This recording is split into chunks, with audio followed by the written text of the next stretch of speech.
The bill that was dubbed the Animal Torture Bill has unanimously passed the House and is now headed for Governor Reynolds' desk. Now, that bill also unanimously passed the Senate.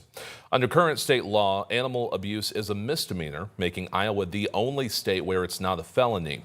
This bill changes that to a Class D felony, punishable by up to 5 years in prison or worse for repeat offenders.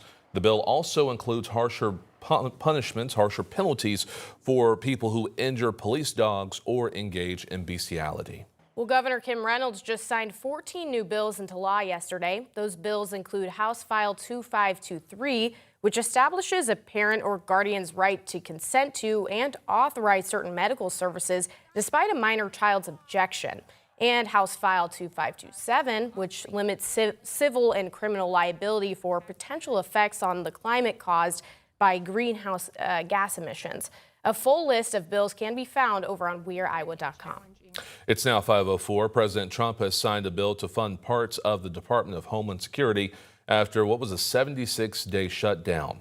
Thursday's signing came shortly after Congress voted to reopen key parts of the department, including the TSA. However, the bill does not provide funds for immigration enforcement. Republicans are now working on a separate bill for that. Also, for the sixth time, the Senate rejected the measure aimed at restricting President Trump's war powers for any future military action in Iran.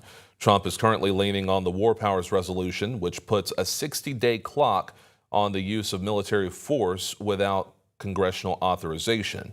According to the text of the law, that deadline is today, which means any further action requires Congress's approval.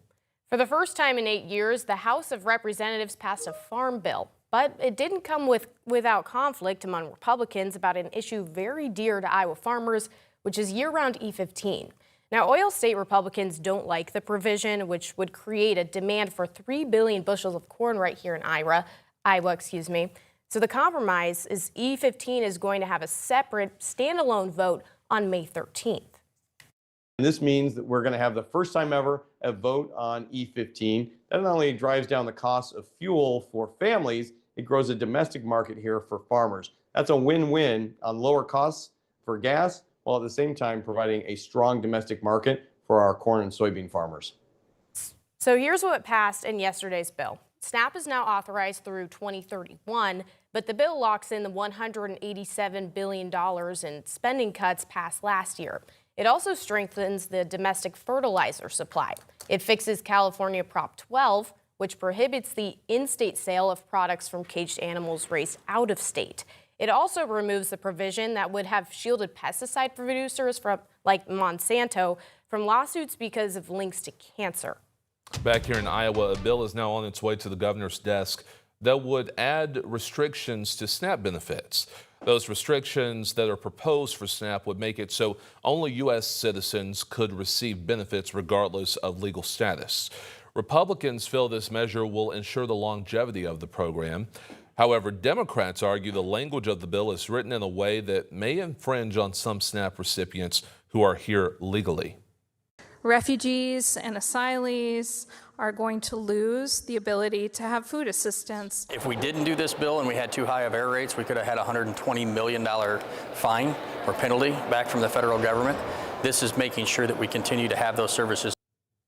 The bill also adds further income restrictions to the SNAP program by including the income of people aged 22 or younger in the total household income. That bill, again, now awaits Governor Reynolds' signature.